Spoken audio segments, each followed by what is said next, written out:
सुन्दाखेरि गफ हानेको जस्तो हुन्छ कि युकेश प्रसाई, याद राख सबजनाले, युकेश प्रसाई नेपालको सबसे पपुलर लाइभ स्ट्रिमर बन्छ।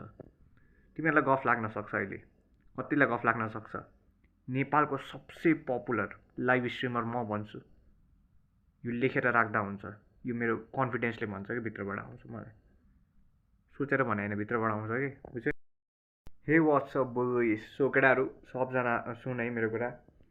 मैले चाहिँ लाइभ स्ट्रिम गर्न सुरु गरेको धेरै भयो है।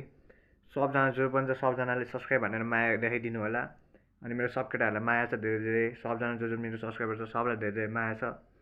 अनि त्यसपछि म लाइभ स्ट्रिम गरिरहेको थिएँ। अब 1-2 दिन सायद मेरो ग्याप हुनसक्छ लाइभ स्ट्रिममा, चिन्ता नगर। तर म सकेसम्म छिटो लाइभ स्ट्रिम गर्न खोज्छु। अनि त्यसपछि सबजना च्यानल सब्सक्राइब हानिदेऊ, मेरो जुन नयाँ नयाँ भिडियोहरू छ सबजना हेरेर सेयर हानिदेऊ भिडियोलाई, अनि लाइक गरिदेऊ, अनि कमेन्ट समेन्ट हानिदेऊ। त्यही हो, बुझ्यो नि। सबजना बुमबाम गर्नुपर्छ।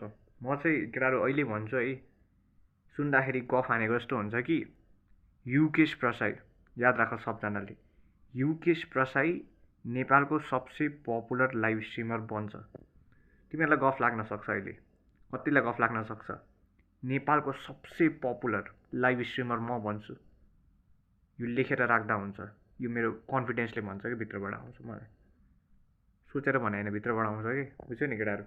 सबजना च्यानललाई ह्याङ सब्सक्राइब हानिदेऊ। Thank you so much everyone for 500 subscriber. अहिले हाम्रो 561 सब्सक्राइबर पुगेको छ, 600 सब्सक्राइबर पुऱ्याउनु पर्छ। Thank you so much everyone. Subscribe हानिदेऊ, भिडियोलाई सेयर गरिदेऊ सब ठाउँमा, सकेसम्म सब साथीहरूलाई सेयर हानिदेऊ।